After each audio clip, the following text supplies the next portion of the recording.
Hello, Texas Conference for Women attendees. Thank you so much for joining us for today's Lunch Break Live.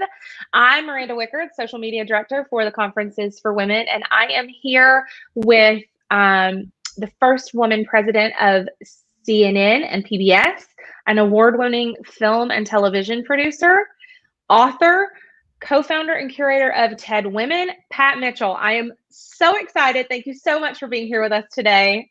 This I'm is amazing. excited to talk to you, Miranda, and to be back at the Texas Conference for Women, where I spent years ago. Well, and we loved your interview with Melinda Gates last week for the keynote. It was just such an empowering moment and enlightening, and just to be able to talk about the issues that are facing women in the world today and how we can work together to overcome some of those. I loved it. I had to stop what I was doing, and I'm trying to work on the back end, but I had to stop what I was doing and just pay attention for a few seconds and watch the replay so I could soak it all in. That was a privilege, Miranda, to get to talk to her and to thank her on behalf of all the world's women for what she's doing for gender equality. Absolutely. Absolutely. So we have about 30 minutes here today. If you are watching with us, then please feel free to send in your questions. We have some time for a Q&A at the end before Pat reads some from her book for us. But we're going to get started with our conversation today. And we're just going to see where the conversation goes, because I think you and I could probably talk for much longer than 30 minutes, but I'll try to rein us in. I'll try to keep us on track. Okay, so first of all, everybody at home, you have to get a copy of this book, Becoming a Dangerous Woman. You have to get a copy of this book. I have not even made it through the preface before I had to grab my trusty pencil and start making notes in the margins. I had to start scribbling and underlining. So for those who haven't read your book or seen your TED Talk, which also I highly recommend, when did you realize that you're a dangerous woman, and what does that mean? Well, I've probably always been a bit dangerous and I'm willing to take risk. But as you know, growing up in a similar situation, I should say right off that Miranda and I are both Georgia girls. We are. We both grew up in small towns with small minds. And if you wanted to get beyond those expectations, you had to be fearless, you had to be brave, you had to take risk.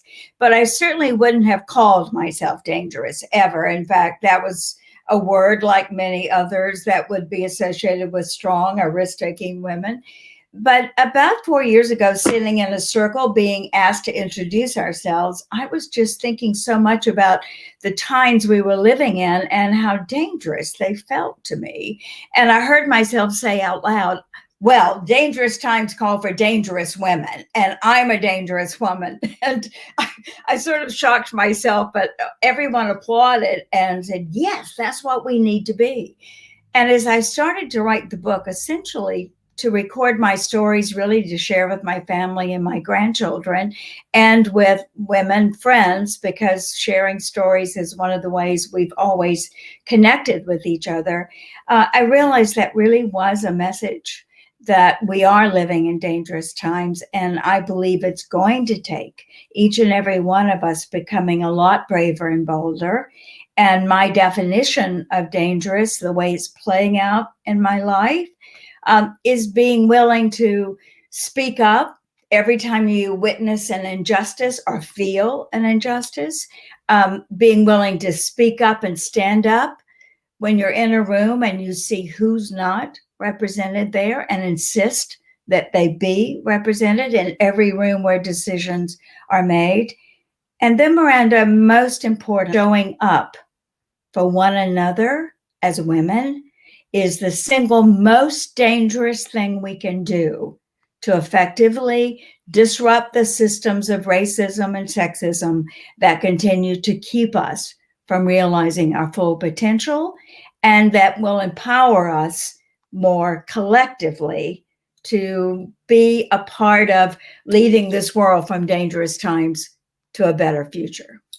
So I'm going to jump around just a little bit, because, when you talk about women showing up for one another, one of the things that you mentioned in your TED Talk is this idea of the scarcity theory.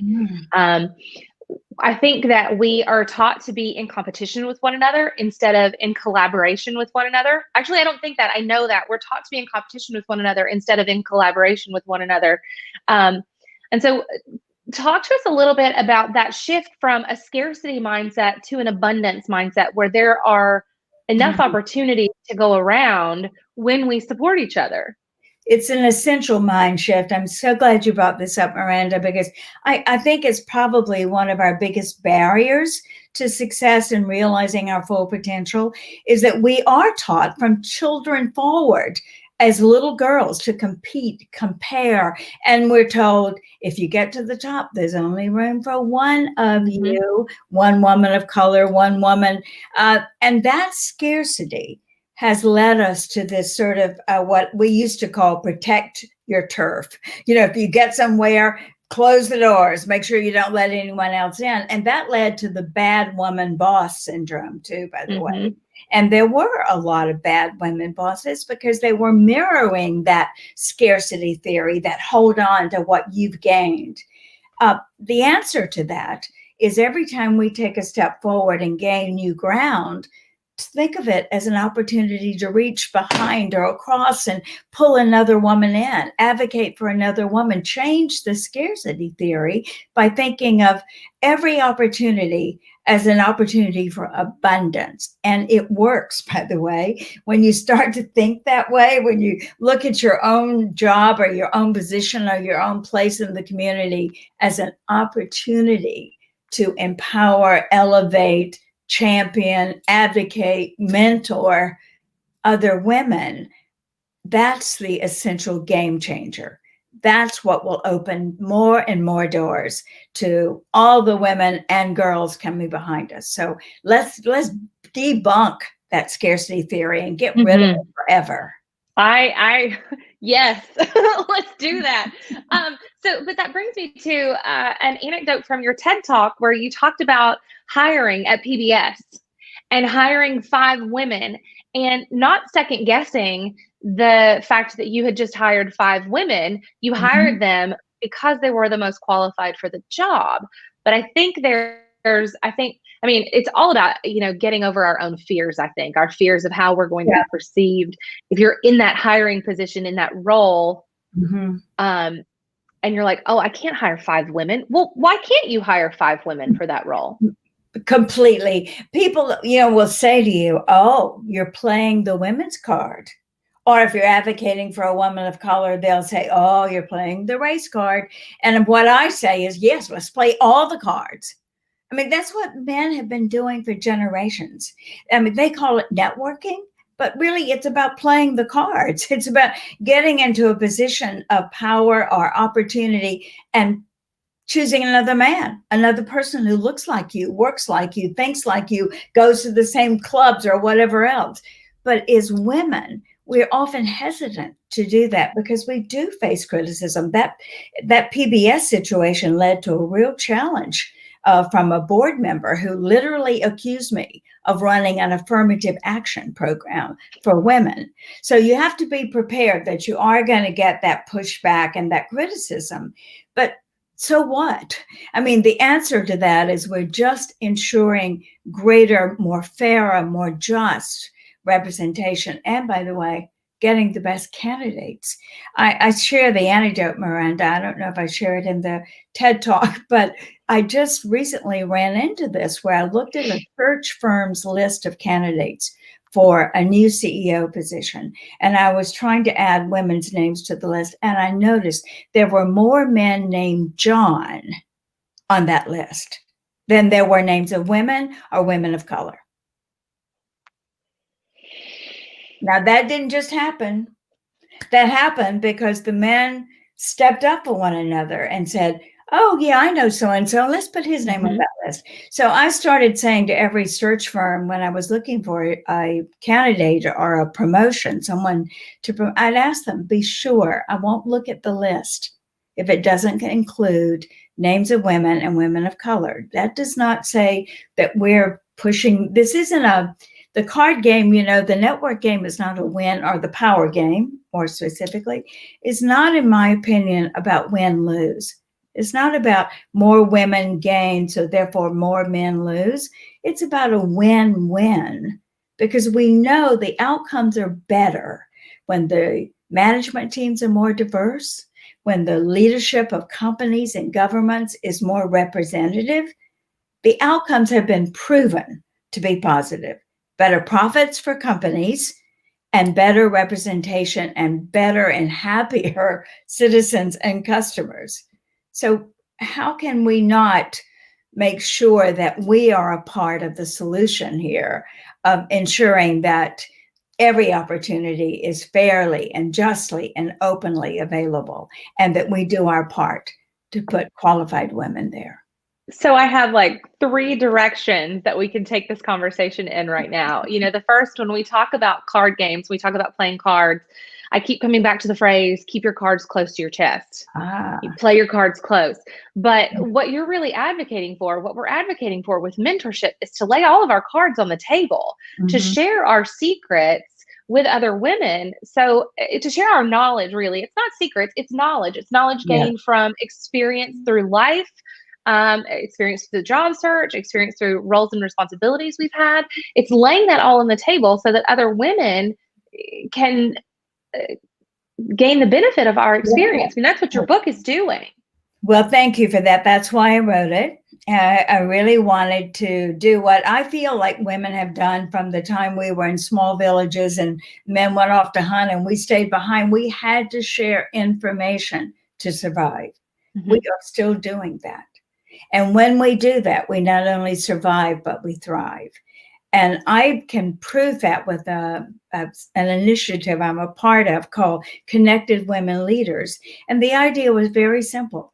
Let's just pull in global women leaders from all over the world, from business, government, academics, and civil society, and put them in a room and give them a problem and see what will happen. And first one was climate justice.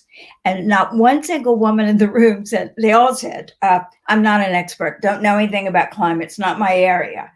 But working together and sharing the learning and experiences, they actually came up with a transformative manifesto for how to achieve climate justice. And I see this happen over and over and over again, whether it's talking about how you balance work-life better, how you mentor at work.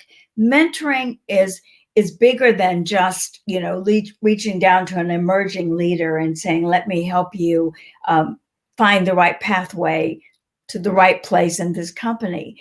It's about always being alert to the opportunity to share learning, share experience, to advocate, to champion other women and other women's causes. It is our single biggest lever for change. Well, and that sort of ties into one of the other points that came up from the card conversation is, when you talk about these women in the room and these women who are coming together to solve problems, that seems to be what we're missing in a lot of our conversations these days, especially governmentally. We have more women candidates running for office than ever before right now.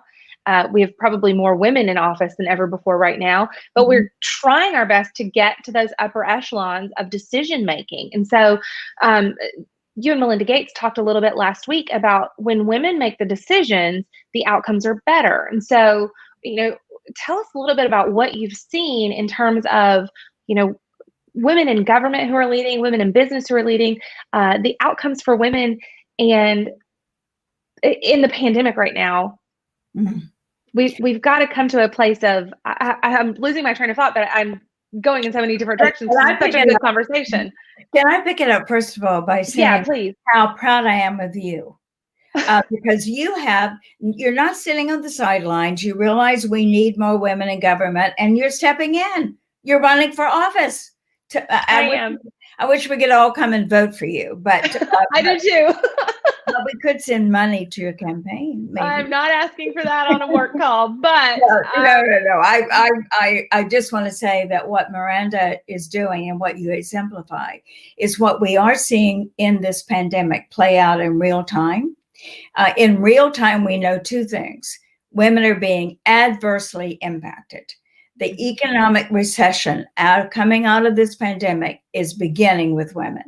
800,000 women stepped out of their jobs last week. And we know why. They're trying to do what you're doing, Miranda, balancing homeschooling and work. And they're finding it's just not possible to do it all and to do it all well. So the recession is going to be female-led for the first time in the history. All this progress we've made over the last 10, 20 years in business in particular, but also in government in most countries, there's a pushback now. And the pushback is happening because of the pandemic and the economic ramifications. And so we have to be alert to that, alert to losing some hard-earned rights and freedoms and opportunities. But on the other hand, we're also seeing playing out in real time what women's leadership means in a crisis. And in fact, the 8 safest places to live in the world today are the 8 countries whose presidents and prime ministers are women. I keep thinking of New Zealand. Yeah, New Zealand, Germany, Taiwan, all the Nordic countries. And we're not saying by this that women make better leaders just flat out, that's our assessment. But we are seeing that women make different kinds of leaders, especially in a crisis, when they rely on deep listening, which all of these leaders did. They listened to scientists, they listened to their opposition, they listened to everyone. And then they put it all together and made a decision, and then they stuck with it. That was the other thing. I just recently did a survey of all of these 8 women leaders, and it was astonishing how many things they shared, even though they're very different kinds of leaders and they're leading very different kinds of populations. So it's not about saying women are necessarily different, although I believe we are, when we fully bring forward the natural attributes that we have, when we don't try and mirror the way men lead. We can lead with strength. We can lead with empathy. We can lead with compassion, collaborative spirits. And that's what these women have done. So while the pandemic and the recession that has resulted is going to make it tough for women, I think, in every country, everywhere, for some time, we're going to have to fight, as Melinda said. We can't let them put gender and gender equality on the back burner and say, this is not a good time to talk about gender. We got to worry about the economy. We got to worry about global health. Yes, we do. But here's what we know. A global, just, equitable, and sustainable recovery from this time is not possible without women. It's not possible. It's not. You're absolutely right. And I keep coming back to, one of the things that I see missing so much in our discourse on a political scale is empathy.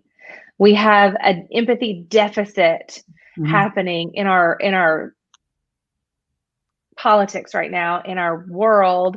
And it's so necessary to be able to see the other side, and you can't, you got to have empathy. We have to have more empathy for one another and for situations that are different than our own, because how can you lead if you can't see the other side of a thing? I did in the book, as you know, Miranda, interviewed 14 other dangerous women, and every one of them talked about this. There were 2 themes that came through when I asked them to talk about how dangerous played out in their lives.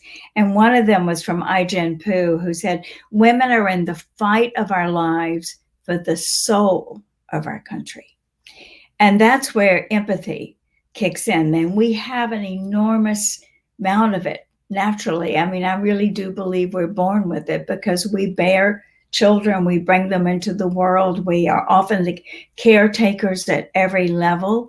And that's given us really important skills and deep values, and empathy is one of them. And this election in the US and around the world, there will be a lot of talk about how do we bridge the divides. And this may sound naive, but I am not naive when it comes to politics. But I believe women will be the bridge builders. If I didn't believe that, I couldn't do the work I do. And I gratefully have seen it happen. I've been in those communities. Well, you brought that up in your TED Talk, and I think you were quoting someone else, but it was, women will change the nature of power. I wrote that down when I was making notes. We have power. Yeah. And we will change the nature of power. Yeah, the important part is the rest of it, Miranda. And it was said by Bella Abzug, Congresswoman from New York. And I heard it in 1990 and it changed my life. Because I was like every other woman I knew at the time, I would say, even though I had power, clearly I was already at the head of something, I would say, oh, I'm not powerful. Don't describe me as powerful, because I have this terribly negative stereotyped image of power.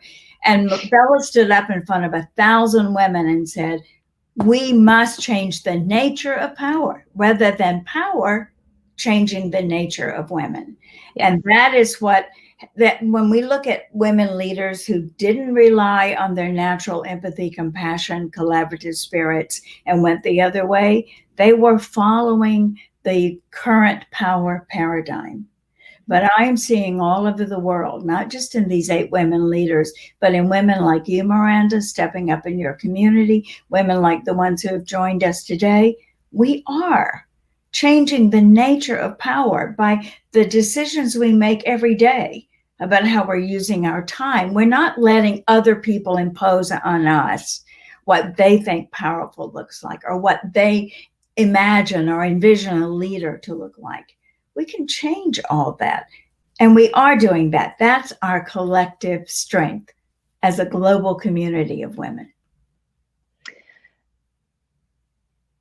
I love that. I think about, by the way, can I just share something really fast? Sure, absolutely. A friend of mine, by the way, the other thing I think is, I'll start with the first thing. The first thing is she said, I think women have a superpower. And I was really interested to hear what that was because I'm always looking for it. And she goes, our superpower is that we can quite literally create time. And she was making the point that have you ever seen how many things any woman in the world gets done in one 30-minute time? I can't really imagine, and of course, but that's true. It is one of our superpowers. But I think our real superpower is that we can create community. And from community, we can create change.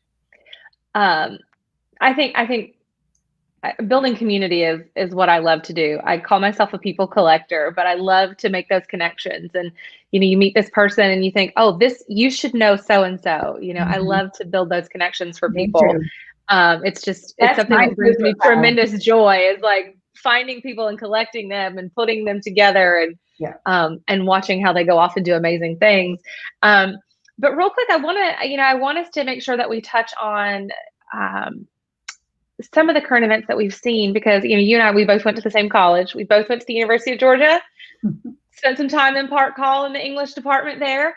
But you entered college at a time when the women's rights movement and the civil rights movement were coming together to the forefront of the American consciousness. And so now, we're still seeing, with Time's Up and the Me Too movement and with the racial reckoning that we've had this summer, we're still seeing so many of those conversations that started so long ago play out today. And so what's it been like to see so much progress, but know that there's still a long way to go, comparatively speaking? I'm often asked, how did a girl from a small town in South Georgia become an activist, a feminist? What led you into social justice movement? I think I've always been that. There's always been a part of me deep down inside that just... Me too. I grew up knowing the attitudes and behaviors that I was witnessing as a child were wrong. And I didn't want any part of them, but you're trapped sort of in many ways. So the first opportunity to go forward with what I deeply believed was right and just was going to the university on a scholarship, and my first in the family, the first to go.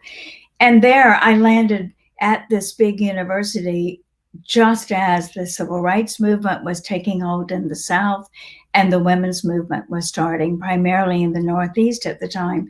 And both of those spoke so clearly to what I was feeling was such an unjust world, unjust for people of color, unjust for women. So both fed into my passionate beliefs already formed, but this gave me a way to activate them. So I got active. I joined both movements, and they had profound impact on my life. I also realized in those early movements something that you referenced, and it may be one of the most important takeaways in any conversation, and that is that we can only do this if we are connected to each other.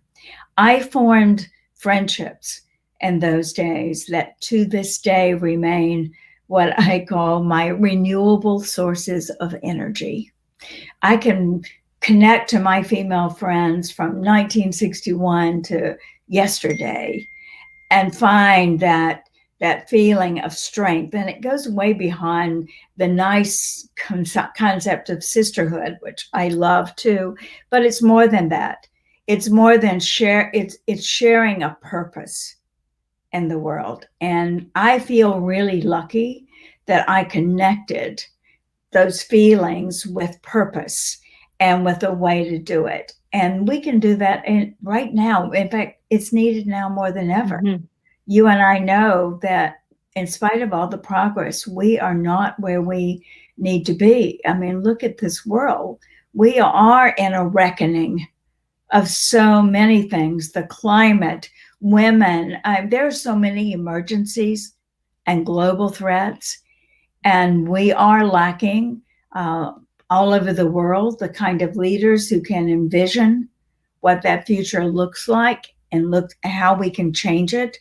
And I believe women can do that. I've seen it happen in places where wars and conflict were dividing populations. It was women who came forward and talked to each other, found common ground, and then moved from that common ground and common purpose forward to common action.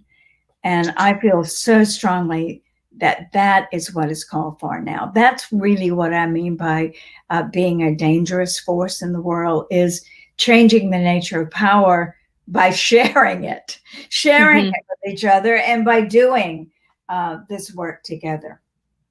Yeah. We have a couple of questions, and then so we're going to answer a couple of the questions from the audience, and then I'm going to let you read to us from your book. But here's the first one. What ways do you think we can bring more men to advocate for us and not stereotype us? It's such a good question, because we know we can't go forward without allies. We have to have them. We have to be allies to each other, but we definitely have to have the other half of the population. And the best way I found is by enlisting them in what it is we're all fighting for. Men want to live in a place where they can breathe the air and drink the water. They want to be sure that the world, that the nature survives for their grandchildren and children to enjoy. They care about the future. It's connecting what they care about with what we care about, and understanding that we're not as I said earlier, we're not in a win-lose fight here. It's not about trying to gain at their expense. It's about walking together. You know, there's that great African proverb, and I find myself saying it sometimes, particularly with men, but also women who don't necessarily agree with me. You know, if you want to go fast, go alone. Go alone. But if you want to go far, go together. Yep. We don't have any options right now. We are at the edge of existential threats. It could be the end of this world we're trying to preserve and conserve for our children and grandchildren. And we have to go far in all the things that need to be changed, corrected. And we have to do that together. All right, one more. What advice, do you have for women who look around their offices or their industries and they don't see others like them? Immediately technology comes to mind. What enabled you to be such a trailblazer? Well, I wasn't always as trailblazing as I wanted to be. I look back on those early days in television and I wish I had found my voice a little bit early. I got lucky and found it pretty early because I had some good mentors. I had women who were standing beside me and saying, look, you're in that room and somebody talks over you or they ignore your idea. Speak up. I had a really good advice early on in my career, which was ask the first question. In every single meeting, ask the first one, and you'll hear your own voice, and it's amazing how it kind of empowers you to go forward. And look for allies. Look for the people who have the same values, the same goals, and believe in yourself. I mean, it sounds so corny and too easy, but in fact, it isn't. It is believing that, having that confidence to believe that you know what you have to offer and you know where it is you want to go, and looking for the supportive community of women and men who can support you and go with you. I know it's not an easy answer because it's different in every situation, but it's been my experience in mentoring women, emerging leaders, wherever they live in the world, how dramatically different their circumstances are, that when they step forward and speak up and say, this isn't right, this has to change, they hear themselves, they speak up, they stand up, and then they show up. They don't give up. All right. So let's get into it. To wrap this up, let's go ahead and read a passage from your book. Is it over already? Yeah, almost. I know this is. Yeah. I could keep talking for hours. Well, I was going to read a passage from my book. I'm actually going to quote another woman. Okay. Ava DuVernay, who many of you know, is an award-winning director, producer, just an extraordinary talent. And she spoke at Pennsylvania last year, I believe. She's an extraordinary person. I've had the privilege to know her well, and she's certainly a dangerous woman. And I interviewed her. She's one of the people in the book. And I asked each of them to just do one quote, and this was hers. Dangerous times have necessitated the innovation, the ingenuity, the inspiration, and the imagination of women at all times and all turns, to defend ourselves, to protect ourselves, to help ourselves, to heal ourselves and each other. I love it. Thank you so much for being with us and for giving us half hour of your time today, Pat. This has been a wonderful conversation. Guys, I'm serious. If you do not have this book, please go get it. You can get your Dangerous Woman shirt when they come back in stock. I'm ready. Dangerous Women vote on November 3rd. Can I go that very quickly? Yeah, go ahead. Please tell us about it. There is a website. It's called shopbadw.com, and all the proceeds, all the products designed by women, manufactured by women, all the proceeds go to nonprofits in the book. And I like wearing those T-shirts because it reminds me, stay dangerous. Mm-hmm. The times call for it. Stay dangerous. I love it. What a perfect way to end this conversation, to wrap this conversation. Thank you again so much for being here with us. Tomorrow, come back, same time, same place, and we are going to have a 30-minute meditation with Arinda Martin of YogaPod Austin. So we're going to change it up a little bit, do something a little bit different, practice some 30-minute self-care right in the middle of our day. And who doesn't need a little bit of self-care right now, right? So I may show up for that. I need more than just a little self-care right now. But thank you again so much for being here with us, guys. Thank you, everyone. It was a great privilege to be with you.